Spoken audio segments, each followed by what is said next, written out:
pessoal, bom dia, Vamos lá dar continuidade à nossa aula que ficamos da semana passada. Nós começamos a falar sobre as corridas, certo? E hoje, lá na página 13 do nosso livro, nós vamos falar sobre maratona. O que é maratona? Maratona é feita num percurso de 42,195 km e está inserida nas corridas de pista do atletismo, certo? Mas é disputada onde? Em vias públicas. Ou seja, a maratona ela não é disputada em ginásios nem em pistas fechadas. Ela é disputada em vias públicas, certo? Por conta disso, não existe as demarcações daquelas raias ou faixas, que cada um tem que ficar naquela posição ou naquela raia durante o percurso, certo? Logo vence o atleta que completa a prova, certo?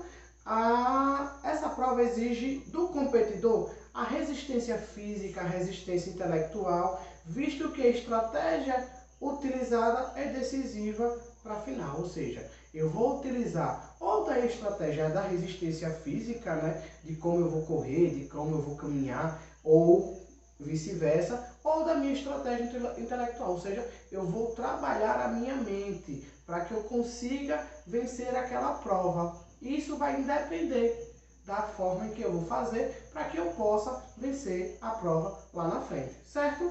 E existem as corridas com obstáculos. Vocês podem observar aí no livro que são realizadas dentro da onde? Dos estádios, diferente da maratona, que se divide em 4 modalidades. São elas a 100 metros, que ela se classifica como a feminina, a 110 metros, que é a masculino, 400 metros, masculino e feminino, e 2.000 a 300 ou 3.000 metros também as duas classificações. Ou seja, vamos lá, nós temos as corridas com obstáculos, nós temos 100 metros feminino, 110 metros masculino, nós temos 400 metros masculino e feminino e 2.000 ou 3.000 metros da mesma forma masculino ou feminino, certo? Ou seja, lá continua lá, muito parecido com as regras das corridas rasas, as corridas com obstáculo têm o mesmo segmento nas corridas com 100, 110 e 400 metros. Os participantes devem correr na onde? Nas suas raias. Ou seja, ele não é como a maratona, corridas em vias públicas, mas sim corridas nas vias em cada um atleta na sua raia. Ele não pode modificar a raia até o final do percurso, certo? Em cada prova são colocados obstáculos, Por isso, corrida com obstáculos, certo? Chamados de barreiras, certo? Cada obstáculo é chamado de barreira durante a prova. As alturas e quantidade das barreiras mudam de acordo com as provas, ou seja, para cada tipo de prova, para cada metragem de prova de 100, 200 ou 300 metros, existe sim uma quantidade de alturas de barreira e números de barreira, certo?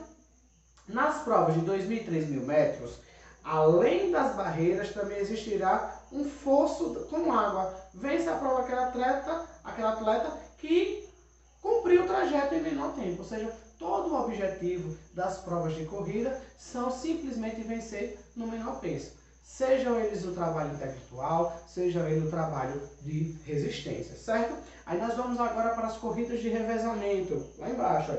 As provas de revezamento são disputadas por grupos. Vamos lá.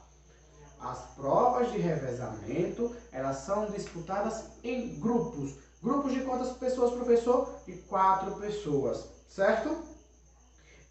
Os atletas deverão executar o percurso em suas raias, de modo que a invasão à raia adversária poderá custar a desclassificação da equipe. Ou seja, meu grupo não pode passar da raia em que está correndo. Se ele passar para a raia do adversário, pode custar a todos os 4 que estão durante a prova. Ah, professor, mas não foi eu que passei na raia do adversário. Mesmo assim, custa a sua desclassificação do grupo todo, certo? Aí vem os saltos. Nós vamos falar os saltos com distância. O atleta corre em uma pista do mínimo de 40 metros e, ao tomar impulso, salta por uma tábua de 20 centímetros de largura. Ao cair na areia, faz a medição. Ou seja, o atleta sai correndo por uma pista, certo? De 40 metros, chega mais na frente, encontra uma tábua de 20 centímetros, que ela salta dali por um banco de areia e aí faz a medição. Ou seja, isso é o salto em distância. Aí ao cair na caixa de areia, né, ele percorreu todo esse percurso da pista de 40 metros, saltou nessa tabuazinha de 20 centímetros, aí faz a medição obtida. E quem vence, professor? Quem conseguir saltar mais longe na caixa de areia, certo? Passando lá para a página 14, certo? Aí ele vai falar sobre o salto em altura.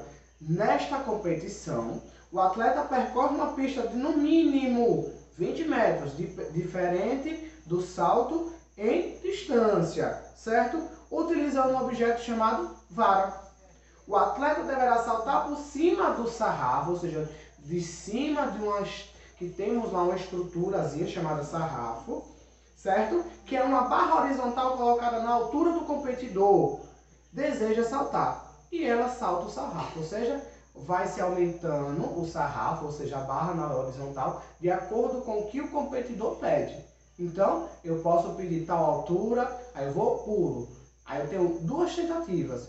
Se na segunda tentativa eu não conseguir, aí já é perdido, certo? E aí nós vamos ver os arremessos e lançamento. O arremesso de peso, certo? Nesta modalidade, o atleta posiciona em uma área determinada para arremessar uma bola de metal. Isso se chama o arremesso de peso, certo? Aí tem o lançamento de dardo. Nessa modalidade do atletismo, o competidor terá uma pista que ele servirá de impulso para a hora do lançamento, certo? E o lançamento de martelo, o competidor está dentro de uma base de concreto circular de 2,5 metros de diâmetro, protegido por uma tela, certo, pessoal? Isso foi o nosso tópico para hoje, certo? Nos vemos lá no portal. Bom dia, pessoal!